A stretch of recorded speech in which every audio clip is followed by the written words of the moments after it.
Vedare tinokugamuchirai zvekare kune chimwe chirongwa pano paZim Facebook Secrets and Confessions. Tadzoka zvekare nemamwe mamessages atadzoka takakubatirai. Regai tibva tapinda mumamessages atadzoka takakubatirai. Hanzi makadi zvenyu mukomanachi chitupa changu vigai. Inini ndiri mukadzi ane 33 years dzekuberekwa. Ndine munhu wangu uyo wandainge ndichigara naye, nanhasi ndigere naye. Munhu uyu wandigere naye ane 39 years. Tiri kuno kuHarare for now.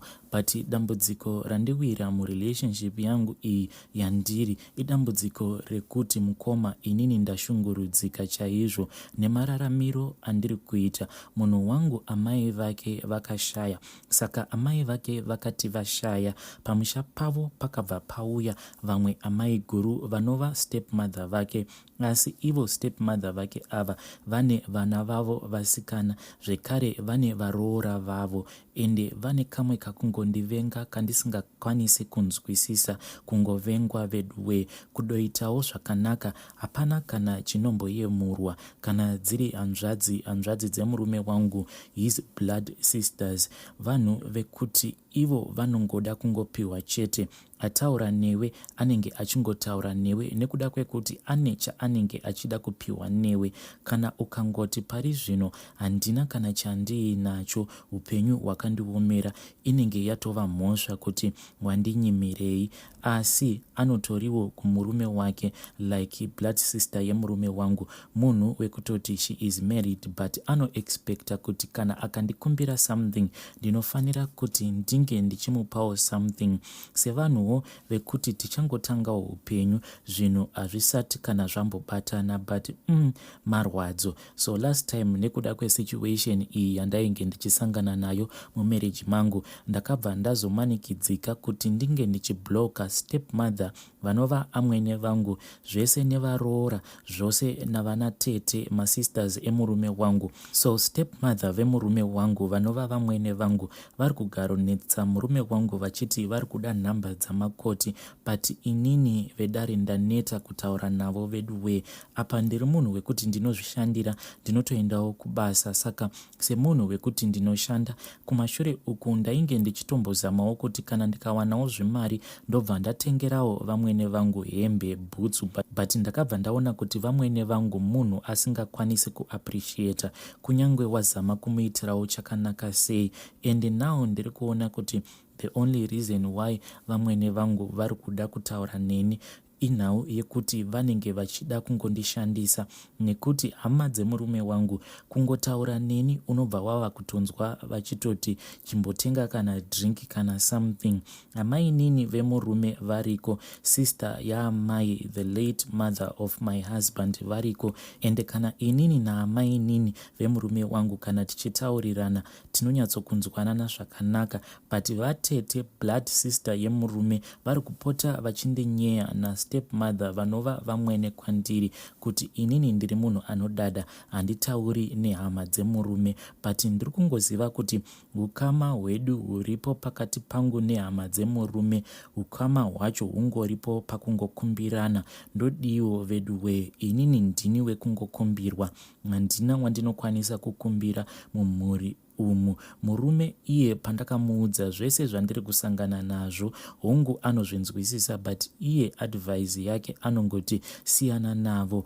But ndava kugara ndichingoshungurudzika nekuda kwekuti pakati pangu nehama dzemurume wangu patova neimwe tension isingafadzi. Ndinozvibvunza kuti saka kusvika rini zvinhu zvakadai ndisingakwanisi kutaura nehama dzemurume wangu. Iniwo handichatotauri navo nekuda kwekuti ndaneta nekuitiswa. Please notify me when you have posted.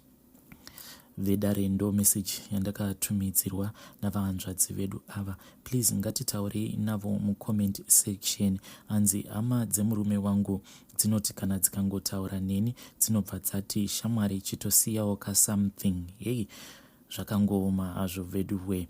Regai tibva taenda panyaya yedu inotevera. Nyaya yedu inotevera yakamira sekudai. Hanzi makadi zvenyu mukomanashi, ndinokumbirawo kuti munge muchindiposterawo nyaya yangu makavigawo chitupa changu. inini mukomanashi ndiri munhuwo akazosara avakorerwa naamai mushure mekunge baba vangu vashaika. Baba vedu vakashaika apo patainge tichiri vana vadiki, saka takatongoitawo zvekutongokura tichiraramiswa nenyasha dzaMwari. Saka mukunokura pandainge ndava mugrade 6 pana vamwe ticha vakabva vatanga kundifudzisa mombe dzavo. Ticha ivavo ndo vakazotondibatsira kuti ndinge ndichinyora grade 7 kunosvika ndavawo form 4. Saka ndaiti ndisati ndaenda kuchikoro ndaita mamwe mabasa anenge achidiwa pamusha pavo, then kana ndazobva kuchikoro ndaizopfuura ndichitora mombe kumafuro. Ndaitiwo pamaweekends ndinenge ndichifudza mombe, zvekare nepamaholidays. Ivo chavainge vachiita ndechekunditengera mabhuku, mauniform nekundiendesa kuchikoro. Ndo vakatoita kuti ndikwanise kusvika form 4. Asi pari zvino kana ndikatarisa upenyu hwangu hwandiri kurarama mukomanashi, ndingangoti sango razosvika pakundiremera, nekuda kwekuti mudzimai wangu uyo wandainge ndagara naye kwemakore nemakore akazongosvika pakundisiya mushure mekuona kuti upenyu hwedu hapana kana kwauri kumboenda. Nditoriwo munhu akadzidza chaizvo, but chekuti ndinge ndichiita chinobatika, kunyange ndikawanawo basa, mari yacho mukomanashi ndinoita kunge ndinenge ndichitambiriswa isiri mari. Chainongotenga chete mari yandinowana inongotenga chikafu, kunyange bhurugwa chairo. Ndiri munhu uya ari kurarama upenyu hwekuti ndinokwanisa kuita gore rose ndisina kana kumbokwanisa kupinda mushopu kuti ndingozvitengerawo hembe dzekupfeka. Handiziviwo kunze uko kana kuinewo vamwe vari kurarama upenyu hwandiri kurarama. Ndinoti ndikabata mari inobva yaita kunge inongofuriridzwa nemhepo yobva yangoenda. Handizivi kuti ndakagadzirwa here, asi kana kuri kunzi pane akandigadzira, ndinosuspekta kuti pandakabva kuyunivhesiti pandainge ndava pama-attachments, because ndakati ndabva payunivhesiti ndagraduata ndakabva ndaenda pama-attachments pakambani iya yeCottco. Ndo pakabva patangira maproblems angu ose, nekuda kwekuti ndinorangarira kuti first pay yangu yandakawana ndakabva ndadzokera kumusha, ende pandakadzokera kumusha zveshuwa ndainge ndakatengawo magroceries. Ndakaita zvekutengawo magroceries ari mumacarton ndichiitira kutiwo amai vangu vakwanise kumbowanawo zvinhu zvinovararamisa kwenguva refu. Saka musi wandakadzokera kumusha ndakatokumbira amai kuti vange vachitsvaka ngoro, nekuda kwekuti zvinhu zvandainge ndatenga zvainge zvakati wandei. Saka ipapo handichazivi kuti vanhu pavakazotiona tichipinda muraini takalodha magroceries mungoro kuti pane here akazondigadzira. Dzimwe nguva ndinomboita ndichisuspekta tete vangu, but tete vangu vaiva munhu aiva nerudo. Chakazoitika ndechekuti ndakati ndadzokera kumusha ndakabva ndaenda ndokubva ndanoona tete ndichivazivisa mafambiro ose andainge ndaita pandainge ndiri kuHarare. Saka ivo tete vakabva vati tinofanira kuti tinge tichizoenda paguva rababa vangu, vachiti paguva rababa pane zvinhu zvainge zvichifanira kuzogadziriswa. Saka takazomukira mangwana makuseni ndokubva tazoenda paguva rababa. But ndakazoti ndadzokera kuHarare pane pandakazombofonirwa naamai vangu vachindiudza kuti vainge vabva mukunetsana nemuvakidzani wavo mushure mekunge vamuona achibva kumasaidhi uko kune makuva ana sekuru nemakuva kwakavigirwa vana baba nevamwe vana bankuru. Havana kuziva kuti iye muvakidzani wedu ainge achitsvakei kumakuva ikoko. But mukoma ndingangoti ndo pakabva patangira matambudziko angu ose. Pandakaona kuti zvinhu zvainge zvandiomera ndiri muZimbabwe, ndokubva ndafungawo kuti maybe ndikamboendawo kuJoni uko kwainge kuchienda vamwe, zvimwe kuda upenyu hwangu hunokwanisa kuitawo zvakanaka. Ndakati ndava kuno Joni semunhu wekuti ndakaendawo kuchikoro ndine mapepa angu akakwana, kuti ndinge ndichitsvaka basa zvakabva zvandiitira nyore. Ende ndinowanzokushandira mabig companies anoita zvechemical engineering nemacompanies andinoshandira mukoma. Kana ndikakuudzai kuti sometimes I can't even afford kuti ndinge ndichitenga kunyange bhurugwa zvaro reMhepo, munokwanisa kutofungidzira kuti munhu haagoni kushandisa mari. But mukomanashi mari yangu inoita sekunge inongotorwa nechamupupuri kutosvika pakutadza kutenga hembe dzeMhepo, shop inozivikanwa neSouth Africa yose kuti ndo shop yakachipa. but kwandiri ndikapinda imomo ndinoona kunge hembe dzose dzinenge dzichitondidhurira. Saka zvazvinowanzokuita ndezvekuti kana ndikaaplya for a post pane imwe company, post iyoyo yandinenge ndaaplyira, kana ndikawana basa pakambani ipapo, kuti ndizotokwanisa kushandira makambani mazhinji kunyange ari makambani mahombe sei, kuti ndikwanise kushanda hunge ndabvuma kuvashandira as a permanent worker, asi contract yacho yandinosainiswa kuti nditange basa inenge iri contract inorakidza kuti pakambani ipapo kunyange iri kambani hombe ndinenge ndichishanda as if I am a casual worker, but each and every day vanenge vachiexpecta kuti ndivashandire as a permanent worker. Dzimwe nguva ndinokwanisa kutoshandiswa nemaholidays but ndisina kana mari yandinozopiwa, nekuda kwekuti macontracts acho andinosainiswa anenge akatostipulate the kind of a job that I am supposed to do nema-hours acho.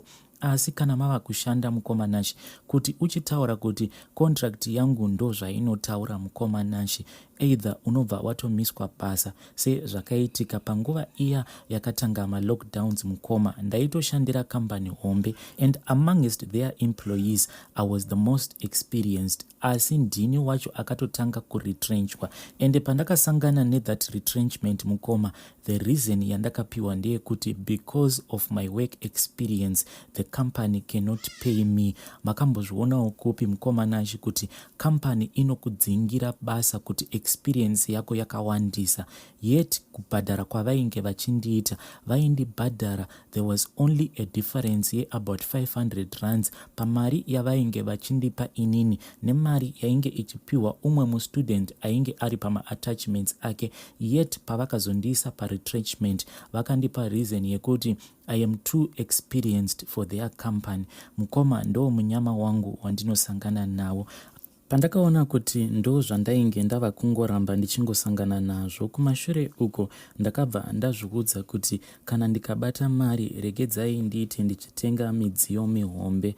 There was this other time pandainge ndaendawo ndichiti ndiri kuda kutenga foni kuPepo, but mukoma ndakati ndava kuda kutosvika pamukova wePepo ndokubva ndangokaruka ndatokombwa nevamwe varume ava vainge vachiti ivo vari undercover, vachiti ivo maCID, ndokubva vatanga kundibvunza mapepa. Ndakabva ndavaudza kuti inini mapepa ndinawo, asi zvangoitika ndezvekuti passport yangu ndaisiya, asi kana muchida ndisungei, then kana mandisunga mobva mazonokonfema kuti mapepa angu ndeechokwadi here kuHome Affairs. Ivo vakabva vati havakwanisi kuita izvozvo, ndinofanira kuti ndinge ndichivapa mari, otherwise vanondisunga. Saka mukunoramba varume vaya vakabva vandiisa mukona ndokubva vatanga kundisecha. Vakabva vanditorera mari yose iyo yandainge ndiinayo, ndichiti ndo mari yandainge ndichida kutenga nayo foni. Varume vaya vakati vapinda mumotikari mavo mushure mekunge vanditorera mari yose.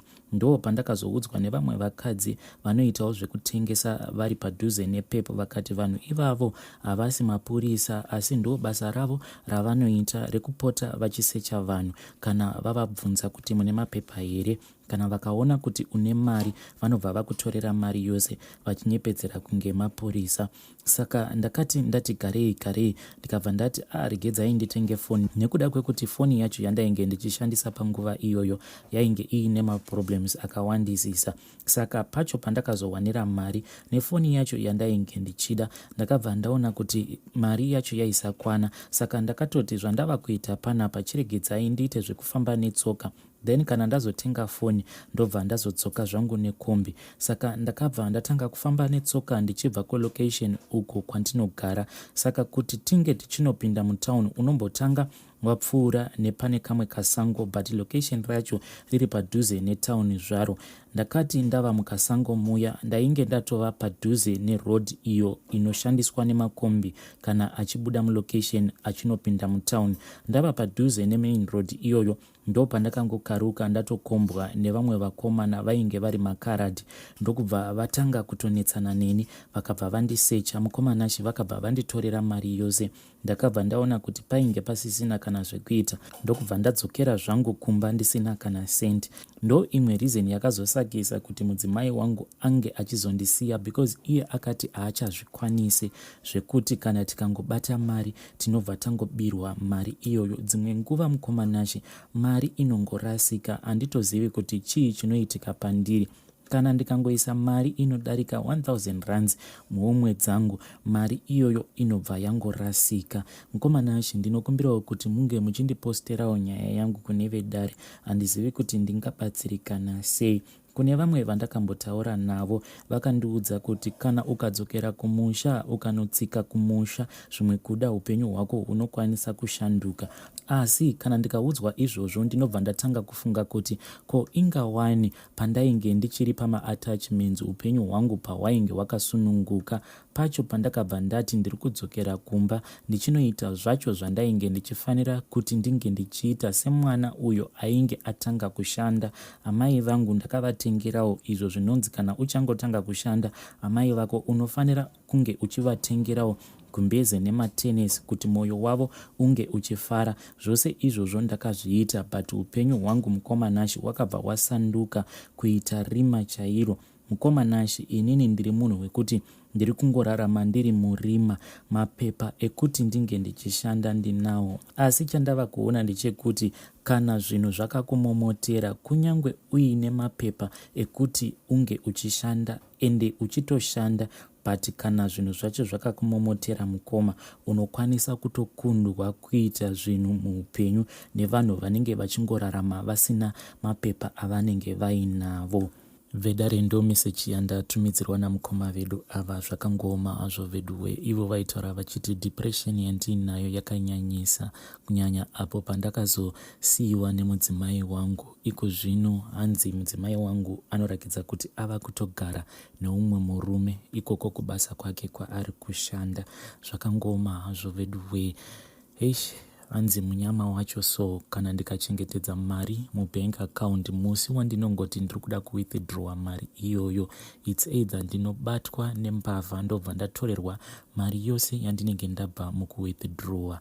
Hanzi handikwanise kuisa mari inodarika 1000 rands muhomwe dzangu iri cash. Kana ndikangodarikidza 1000 rands muhomwe dzangu iri cash, mari iyoyo either inongonyangarika kana kuti ndinosechwa paya pandinenge ndichifamba. Upenyu zvaunomboita so, upenyu hunorema. Asi ngatitaurei navo mucomment section. Vedare ndo mamessages andanga ndakakubatirai. Ngatisanganei zvekare mune zvimwe zvirongwa zvinotevera.